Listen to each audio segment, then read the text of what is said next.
Hello everyone, welcome to my YouTube channel GS excellence education.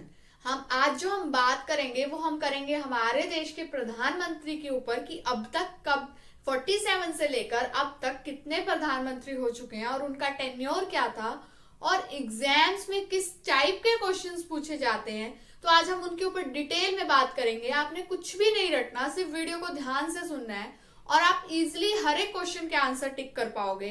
तो सबसे पहले तो जो प्रधानमंत्री होता है वो हमारे देश का वास्तविक प्रमुख है। जो अगर पहले नागरिक की बात करें तो वो होता है प्रेसिडेंट ऑफ इंडिया, राष्ट्रपति। तो उसके ऊपर भी मैं डिटेल में एक वीडियो बना चुकी हूँ, link in the description box. आज हम बात करेंगे प्रधानमंत्री जो हमारे देश का वास्तविक प्रमुख है। उसमें साफ साफ लिखा गया है कि जो राष्ट्रपति है वो मंत्री परिषद की सलाह से ही काम कर सकता है। मतलब कि जो वास्तविक प्रमुख है वो है प्रधानमंत्री, क्योंकि मंत्री परिषद का जो मुखिया होता है वो हमारे देश के होते हैं प्राइम मिनिस्टर। तो शुरू करते हैं। क्वेश्चंस कैसे पूछे जाते हैं। सबसे पहले तो आपसे पूछ लेंगे कि सबसे ज्यादा बार लाल किले पर झंडा फहराने वाले प्रधानमंत्री, या फिर पूछ लेंगे इस्तीफा देने वाले पहले प्रधानमंत्री, या इसके अलावा पूछ सकते हैं सबसे लंबी उम्र में बनने वाले, सबसे कम उम्र में बनने वाले।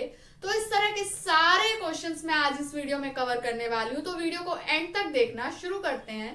सबसे पहले हमारे देश के जो पहले प्रधानमंत्री थे जब हमारा देश आजाद हुआ 47 से लेकर 64 तक, तो वो कौन थे? पंडित जवाहरलाल नेहरू। इसके अलावा अगर पूछ लें कि सबसे ज्यादा बार लाल किले पर झंडा फहराने वाले प्रधानमंत्री, तो वो भी कौन थे? पंडित जवाहरलाल नेहरू। मैं एक क्वेश्चन और इसी में ही बता रही हूँ कि जब हम 15 अगस्त आजाद हुए थे तब जो हमारी परेड होती है उसमें जो इंपॉर्टेंस मानी जाती है वो मानी जाती है हमारे प्रधानमंत्री की, और 26 जनवरी रिपब्लिक डे वाले दिन जो इंपॉर्टेंस होती है वो होती है राष्ट्रपति की। तो अगर पूछ लें, और इनकी बराबरी पर, लगभग बराबरी पर इनकी बेटी पहुंची थी इंदिरा गांधी, लेकिन इनके रिकॉर्ड को बीट नहीं कर पाई। उन्होंने फहराया था 16 टाइम्स। अब 64 में अचानक से इनकी मृत्यु हो जाती है।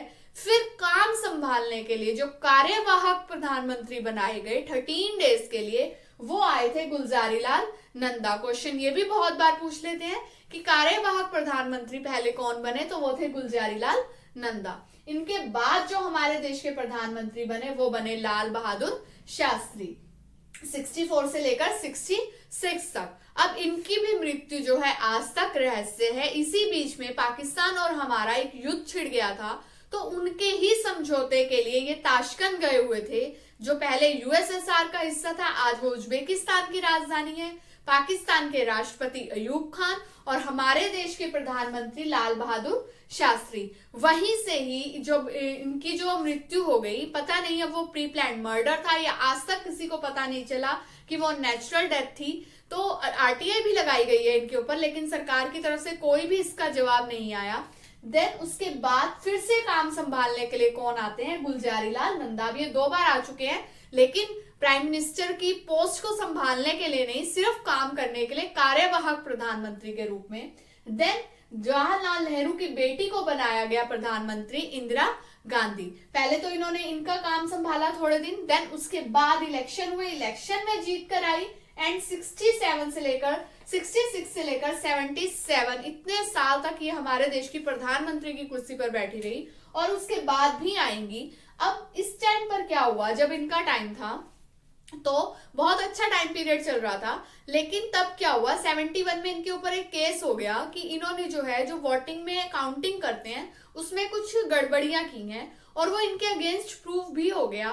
तो एक्शन क्या आया था कोर्ट की तरफ से कि ये 6 साल तक इलेक्शन में खड़ी नहीं हो सकती। 75 में इन्होंने अपनी एक पावर का मिसयूज कर लिया, जो प्रधानमंत्री के पास पावर होती है। उस टाइम पे हमारे देश के प्रेसिडेंट थे फखरुद्दीन अली अहमद। इन्होंने उनको एक फोन किया, और फोन पर, अब तो लिखित सिफारिश से ये चीज होती है, तब सिर्फ एक फोन पर जो है इंटरनल इमरजेंसी, आंतरिक आपातकाल की घोषणा कर दी। तो उस टाइम पे जनता ने जो है 21 महीने, लगभग 2 साल तक आंतरिक आपातकाल में रहे। तो कैसा टाइम देखा होगा, कहीं पर भी 4 पर्सन इकट्ठे नहीं हो सकते। जो भी ब्रॉडकास्ट होगा टीवी पर, न्यूज़पेपर में, पहले इनके बेटे देखते थे, फिर वो ब्रॉडकास्ट होता था। तो इस तरह से बहुत सारी परेशानियां हुई, लेकिन वो कितना लंबा चला सकते थे, वो खत्म तो होना था। उसके बाद जनता ने अपने वोटिंग राइट का यूज किया, जो जनता के पास पावर होती है, और कांग्रेस बुरी तरह से हारी। उसके बाद एक नई पार्टी उभरी, जो कांग्रेस के बड़े बड़े लीडर थे वो भी इनके अगेंस्ट हो गए और उन्होंने अपनी एक अलग से पार्टी बना ली। फिर नई पार्टी उभरी, वो कौन सी थी? जनता पार्टी। उसमें एक चेहरा सामने आया, मोरारजी देसाई, उन्हें बनाया गया पीएम। लेकिन वो भी, जब एक पार्टी में बहुत सारे लीडर हो तो वो पार्टी लंबी नहीं टिकती, तो इनसे इस्तीफा ले लिया बहुत जल्दी। इनका टाइम पूरा नहीं हुआ था, लेकिन इनसे इस्तीफा ले लिया। अब पूछ लेते हैं क्वेश्चन क्या बनेंगे अब इनके ऊपर, अब ध्यान से सुनना, कि इस्तीफा देने वाले पहले प्रधानमंत्री तो वो कौन थे? मोरारजी देसाई। इसके अलावा पूछ लें सबसे लंबी उम्र में बनने वाले पहले प्रधानमंत्री, तो वो भी कौन थे? मोरारजी देसाई, 81 की एज में बने थे। इसके अलावा इनके ऊपर बहुत सारे क्वेश्चंस बनते हैं। देन कौन आए? चौधरी चरण सिंह, वो भी इन्हीं की पार्टी के थे। इन्होंने भी इस्तीफा ही दिया, बहुत कम टाइम पीरियड काटा, 28 जुलाई 79 से 80, 6 महीने भी पूरे नहीं किए। अब पूछ लेते हैं चौधरी चरण सिंह के ऊपर कि जो है इनकी कौन से ऐसे प्रधानमंत्री थे जिन्होंने कभी भी सत्र का सामना नहीं किया। सत्र होते हैं बजट सत्र, मानसून सत्र, शीत सत्र, पार्लियामेंट में होते हैं। तो चौधरी चरण सिंह ऐसे थे जिन्होंने कभी भी सत्र का सामना नहीं किया, क्योंकि 6 महीने ही पूरे नहीं हुए थे। और मोरारजी देसाई के ऊपर क्वेश्चंस मैं बता चुकी हूँ। अगर पूछ ले पहले गौर कांग्रेसी प्रधानमंत्री, तो वो कौन थे? मोरारजी देसाई। सबसे लंबी उम्र में बनने वाले भी यही थे और इस्तीफा देने वाले भी यही थे। इसी तरह के क्वेश्चन देके कंफ्यूज करते हैं, तो वीडियो को एंड तक देखना, और अगर अच्छी लग रही है तो प्लीज इसे लाइक जरूर कर देना। नेक्स्ट बनी, फिर से इलेक्शन हुए, और अब फिर इलेक्शन में अब जनता के पास ऑप्शन नहीं था, फिर जीत कर आती हैं इंदिरा गांधी। अब इस टाइम पीरियड में बहुत अच्छे काम हुए देश में। 82 में कलर टीवी लॉन्च हुआ, एशियन गेम्स कंडक्ट कराए गए। 3 तरह के गेम्स होते हैं, कॉमनवेल्थ, एशियन, ओलंपिक। तो ओलंपिक तो कभी यहाँ पे ये तो कभी हुए ही नहीं थे। तो एशियन गेम्स जो है पहली बार इनके फादर के टाइम में हुए थे 51 में, देन 82 में हुए थे इंदिरा गांधी के टाइम में। तो इस तरह से जो है बहुत अच्छे अच्छे काम हो रहे थे उस टाइम। लेकिन फिर क्या हुआ, अमृतसर में, पंजाब के अमृतसर में एक अलग कम्युनिटी के लोग जो है बहुत सारे हथियारों के साथ बैठ गए। उन्हें निकालने के लिए इनकी परमिशन से ऑपरेशन ब्लू स्टार चलाया गया। तो बहुत सारे निर्दोष लोग उसमें मारे गए और बहुत सारी जनता इंदिरा गांधी के एंटी हो गई। इन्हीं के ही सिक्योरिटी के 2 पर्सन्स ने इनकी गोलियां मारकर हत्या कर दी। 31 गोलियां इन्हें लगी। देन अब कुर्सी को खाली नहीं छोड़ सकते, इतनी बड़ी ये कुर्सी है, तो साथ ही इनके बेटे को प्रधानमंत्री बनाया गया। महज 40 साल में सबसे यंगेस्ट अगर पूछ ले बनने वाले, तो वो थे राजीव गांधी, 40 इयर्स की एज में। अब इन्होंने अपने 5 साल अच्छे से निकाले, 84 से 89, पहले इनका कार्यकाल पूरा किया, देन अपने इलेक्शन से जीत कर आए और पूरे 5 साल निकाले। उसके बाद क्या हुआ, वीपी सिंह की सरकार आई, विश्वनाथ प्रताप सिंह। अब कुछ ऐसे प्रधानमंत्री होंगे जिनके तो नाम भी नहीं सुने होंगे बच्चों ने, जैसे चंद्रशेखर, क्योंकि ये आए और चले गए, कुछ खास काम नहीं किया। बस इन्होंने क्या किया, मंडल आयोग को लागू कर गए, मतलब आरक्षण जो था 27% इन्होंने लागू किया। तब भी बहुत दंगे हुए, बहुत सारे जनरल के लोगों ने आत्मदाह किए, तो तब इनकी सरकार हटी। देन कौन आया, अब देखो साल साल भी पूरा नहीं पकड़ेंगे ये। चंद्रशेखर 10 नवंबर 90 से 91। उसके बाद इस टाइम पर क्या हुआ, लग रहा था कि अब फिर से इलेक्शन होने वाले, और कांग्रेस का जो पलड़ा था वो बहुत भारी था। साफ दिखाई दे रहा था कि कांग्रेस की सरकार जीतेगी। और एक्टिव लीडर उस टाइम पे कौन थे कांग्रेस के? राजीव गांधी। लेकिन ये साउथ में अपने प्रचार रैलियों के लिए गए हुए थे, वहां पर ही एक महिला मानव बम बनकर आई और इनके शरीर के चीथड़े उड़ गए। तो अब पार्टी के पास कोई भी एक्टिव लीडर नहीं है, पार्टी कांग्रेस ही जीती। फिर एक चेहरा सामने आया, पीवी नरसिम्हा राव, जो उस टाइम पे संन्यास ले चुके थे। इन्हें बुलाया गया कि आप आओ।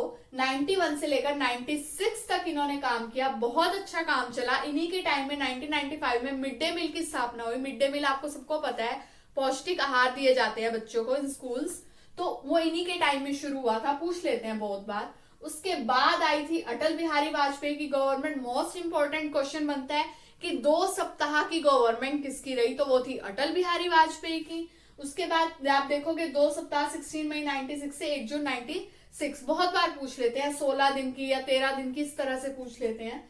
Then HD. देवेगौड़ा 96 से 97, अगेन वही साल पूरे नहीं पकड़ रहे हैं। देन इंद्र कुमार गुजराल 97 से 98, कुछ खास काम नहीं चल रहे, बस सरकारें आ रही हैं और जा रही हैं। देन फिर से अटल बिहारी वाजपेयी जी आते हैं, अप्रोक्स 1.5 साल, उसके बाद फिर इलेक्शन होते हैं। अब इलेक्शन में जीतकर दोबारा आएंगे और अपने 5 साल जमकर देश के लिए काम किया 1999 से 2004 तक। उसी टाइम में सब शिक्षा अभियान लागू हुआ, मतलब पढ़ेगा इंडिया, बढ़ेगा इंडिया, इस तरह के जो स्लोगन थे सारे इनके टाइम में आए और बहुत अच्छा टाइम पीरियड रहा। देन आपको पता है 2 बार फिर मनमोहन सिंह की सरकार आई, कांग्रेस पार्टी 4 से लेकर 14 तक, और जो एट प्रेजेंट चल रही है वो है नरेंद्र मोदी, बीजेपी 14 से लेकर 24। कुछ अभियान इनके हैं, बेटी बचाओ बेटी पढ़ाओ, इस तरह से, ये तो आप करंट के टॉपिक्स में भी पढ़ते होंगे। तो ये थे हमारे देश के सारे प्रधानमंत्री अब तक के, फर्स्ट से लेकर एंड तक। इसके अलावा क्वेश्चंस बनने के चांसेस बहुत ही कम है। इस वीडियो को 1 से 2 बार सुनना और आप हर एक क्वेश्चन का आंसर जो है इजिली कर पाओगे। और अगर मेरी वीडियो अच्छी लगी है तो इसे लाइक जरूर करना, साथ ही मेरे चैनल को सब्सक्राइब करके बेल आइकन पर जरूर प्रेस कर लेना फॉर लेटेस्ट अपडेट। खुश रहो, हेल्दी रहो, see you in the next class, bye bye all.